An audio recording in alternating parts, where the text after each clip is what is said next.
Assalamualaikum teman-teman, jumpa lagi di channel Dr. Dimas, berbagi ilmu, berbagi manfaat. Video kali ini saya akan membicarakan tentang perawatan organ intim pasca melahirkan.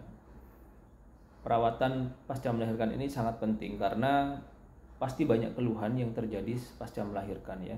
Mulai dari nyeri setelah dijahit gitu ya, kadang-kadang ada rasa tidak nyaman di area bawah, kemudian kadang-kadang ada demam ya. Nah, seperti apa perawatan yang baik dan benar? Ayo simak videonya.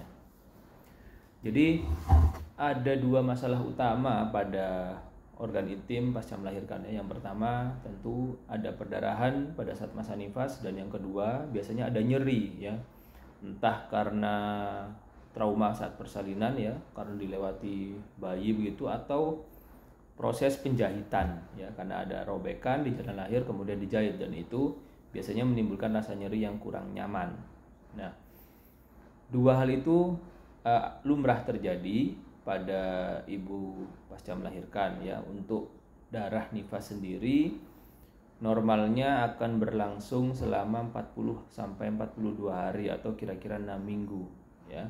Dengan warna darah mulai dari mungkin di 2-3 hari pertama merah, kemudian berangsur-angsur akan menjadi kecoklatan dengan jumlah darah atau volume darah yang semakin sedikit, kemudian lama-kelamaan akan menjadi seperti bercampur lendir kecoklatan dan akan hilang sama sekali.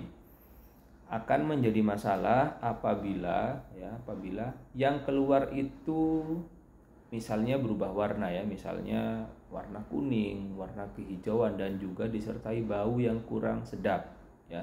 Itu adalah tanda bahaya bahwa seorang ibu pasca melahirkan mengalami infeksi nifas, dan ini harus segera diobati karena kalau tidak bisa mengancam nyawa ibu ya, bahkan bisa sampai angkat rahim ya, dan itu sangat berbahaya ya. Kemudian nyeri ya, nyeri ini normal karena biasanya ada trauma di daerah jalan lahir atau karena dijahit, ada robekan kemudian dijahit, dan tentu ada rasa nyeri setelah penjahitan. Dan yang harus dilakukan untuk nyeri ini, yang pertama mungkin menggunakan obat-obatan anti nyeri ya, yang banyak dijual bebas untuk mengurangi nyerinya tadi. Yang kedua bisa dibantu dengan kompres dingin ya. Kompres dingin itu artinya mungkin ambil bak mandi begitu ya, bak untuk bayi, kemudian diisi air, kemudian diberi es batu dan agak dingin sehingga bisa dilakukan rendam duduk di situ. Tidak menggunakan kompres panas ataupun hangat, tapi gunakan kompres dingin ya. Karena apa? Karena kompres dingin itu akan mengecilkan pembuluh darah yang membengkak ya, sehingga diharapkan untuk pasien sendiri merasa lebih nyaman karena ada suhu dinginnya, dan yang kedua mengurangi bengkak akibat trauma atau proses persalinan yang sudah terjadi. Dan ini tidak bisa tercapai kalau yang digunakan kompres hangat. Kompres hangat justru menambah rasa nyerinya, dan yang kedua bengkaknya bukan semakin kecil, bahkan ada resiko makin membesar karena hangat itu menyebabkan pembuluh darah melebar ya, berbeda dengan kondisi suhu dingin. Suhu dingin membuat pembuluh darah mengecil ya. Nah, itu kenapa disarankan untuk menggunakan kompres dingin. Biasanya lagi yang sering ditanyakan, karena ada nyeri di daerah bawah situ, bagaimana dok kalau mau BAB? Apakah harus berdiri? Jangan ya.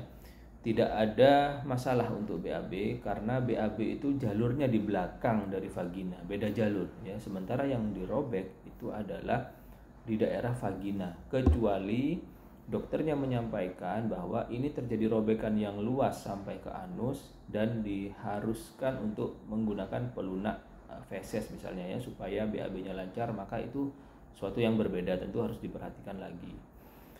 Saya sering ditanya, apakah BAB-nya harus berdiri dok? Ngapain berdiri? Wong BAB itu normalnya ya jongkok ya, normal BAB itu jongkok. Sehingga apa? Karena jongkok itu ada tekanan di area perut, sehingga secara normal kotoran itu akan lebih mudah ya. Bahkan BAB jongkok itu lebih fisiologis ya, lebih normal daripada BAB duduk ya.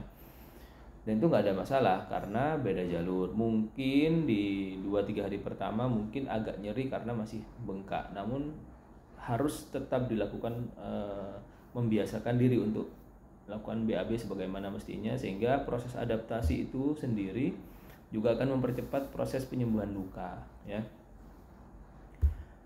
Nah, seringkali selain nyeri dan juga perdarahan, ada keluhan-keluhan keputihan gitu ya. Keputihan ini sebenarnya merupakan sesuatu yang normal selama tidak ada tanda-tanda yang berbahaya. Tanda-tanda yang berbahaya itu apa saja? Misalnya berbau, kemudian warna kuning kehijauan ya, kemudian disertai rasa tidak nyaman, nyeri, gatal, perih mungkin, maka harus hati-hati, harus segera dilakukan pemeriksaan ke dokter ya.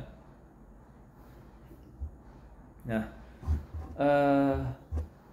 bila proses persalinannya itu terjadi komplikasi, misalnya bayi besar atau proses persalinannya lama, kadang-kadang ada bengkak pada kemaluan ya. Bengkak pada kemaluan ini akibat misalnya tekanan kepala bayi yang terlalu lama di jalan lahir, sehingga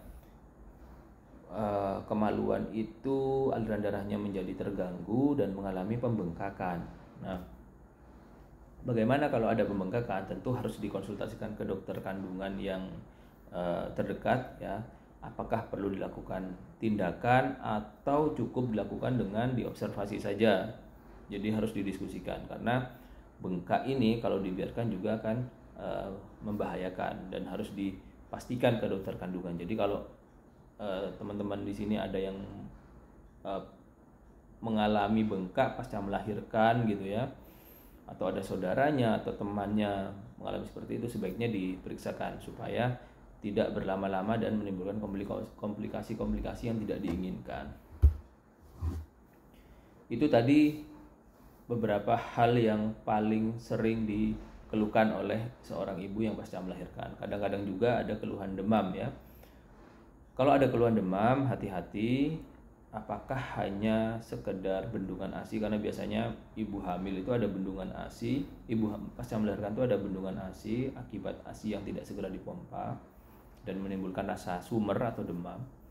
Namun dipastikan juga bahwa dari jalan lahir ya, dari kemaluan itu tidak ada tanda-tanda infeksi, karena kalau ada tanda-tanda infeksi disertai demam, maka itu merupakan suatu hal yang serius ya, harus segera diobati karena bisa berakibat fatal pada ibunya ya. Kemudian yang perlu saya sampaikan juga, ada komplikasi-komplikasi lain yang bisa terjadi pasca melahirkan yang mungkin perlu diperhatikan. Yang pertama, fungsi berkemih, apakah berkemihnya normal atau tidak? Karena pada beberapa kasus ada ibu yang melahirkan, setelah melahirkan mengalami gangguan berkemih, dia jadi tidak bisa berkemih. Kalau tidak bisa berkemih dalam waktu 4-6 jam, maka sebaiknya dilakukan pemeriksaan ke rumah sakit terdekat supaya segera mendapatkan pertolongan. Karena paling tidak dilakukan pemasangan selang kencing untuk menghindari terjadinya komplikasi-komplikasi akibat air kencing yang tidak keluar ya. Kemudian ada kebocoran saluran kencing lewat kemaluan ya. Karena proses persalinannya yang terlalu lama, kepala menekan saluran kencing terlalu lama, sehingga terjadi kerusakan jaringan di situ dan akhirnya bocor saluran kencingnya. Itu ada hubungan dengan vagina dan itu yang disebut dengan fistula.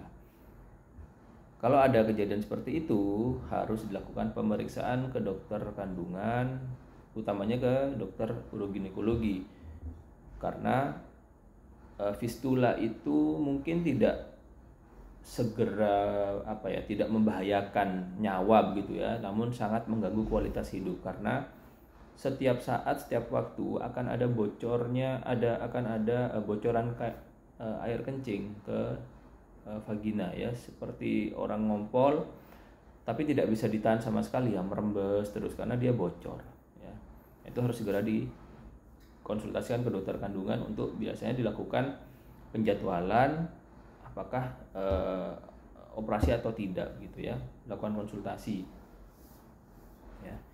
Kemudian ada robekan antara anus dan vagina, ada hubungan juga antara anus dan vagina, sehingga mohon maaf ya, kentut atau kotorannya itu tidak lewat anus, tapi juga lewat vagina. Jadi ada dua jalur. Nah, itu yang dinamakan fistula rectovagina. Kalau ada kasus seperti ini juga harus dikonsultasikan ke dokter kandungan, terutama dokter uroginekologi, supaya mendapatkan penanganan yang tepat ya. Karena seperti saya katakan tadi, meskipun tidak membahayakan nyawa secara langsung, tapi kasus-kasus seperti ini sangat mengganggu kualitas hidup, apalagi bagi yang muslim ya, dimana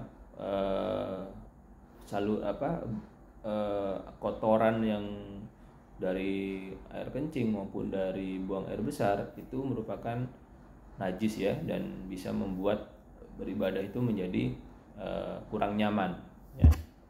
Jadi sebaiknya dikonsultasikan kepada dokter kandungan. Jangan lupa juga nutrisinya harus baik ya.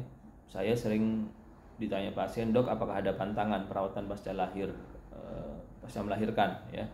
Tidak ada pantangan makan, apapun boleh dimakan, tinggi kalori, tinggi protein silahkan, bebas, buah-buahan bebas. Justru kalau melakukan pantang makanan maka akan ada risiko perbaikan atau penyembuhan lukanya menjadi kurang optimal, dan itu menyebabkan luka menjadi terbuka, mengalami infeksi dan sebagainya ya. Bahkan kemampuan ibu seperti kurang semangat begitu ya, karena terlalu banyak makanan-makanan yang dipantang.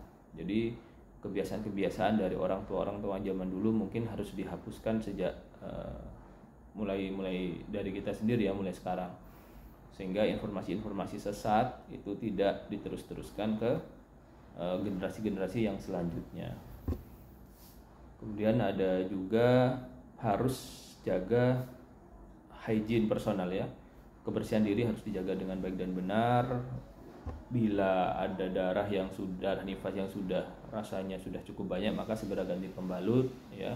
Kemudian bersihkan, keringkan, dan ganti celana dalam cukup sering gitu ya. Dan tidak ada masalah kalau luka itu terkena air. Kadang-kadang orang-orang kita masih takut luka terkena air. Saya rasa tidak begitu ya. Justru kalau dengan air, asalkan setelah terpapar air dikeringkan dan digunakan lagi celana dalam dengan baik dan benar, maka tidak akan ada masalah ya. Pertanyaan lain sering muncul adalah, dok kapan, terutama dari suami ya, kapan boleh berhubungan seksual kembali? Jadi secara umum tentu paling tidak setelah masa nifas ya, kurang lebih 6 minggu ya, sehingga apa?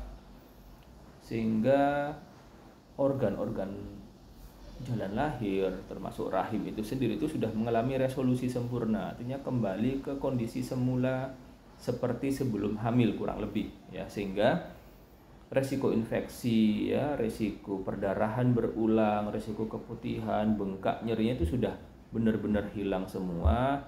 Baru sebaiknya dibolehkan untuk melakukan hubungan seksual ya. Jadi memang ada waktu yang memang harus ditunggu, bukan hanya karena nifasnya saja, tapi setelah masa nifas itu seorang perempuan tuh harus mengembalikan fungsi organ reproduksinya itu seperti ke kondisi pasca salin. Seperti ke kondisi sebelum melahirkan, sehingga resiko infeksi, resiko keputihan dan sebagainya tadi tidak bisa terjadi ya. Dan ini tentu perlu pemahaman dan pengertian antar pasangan ya. Baik, saya rasa itu dulu pembahasan mengenai perawatan organ intim pasca melahirkan. Semoga bermanfaat. Terima kasih. Wassalamualaikum warahmatullahi wabarakatuh.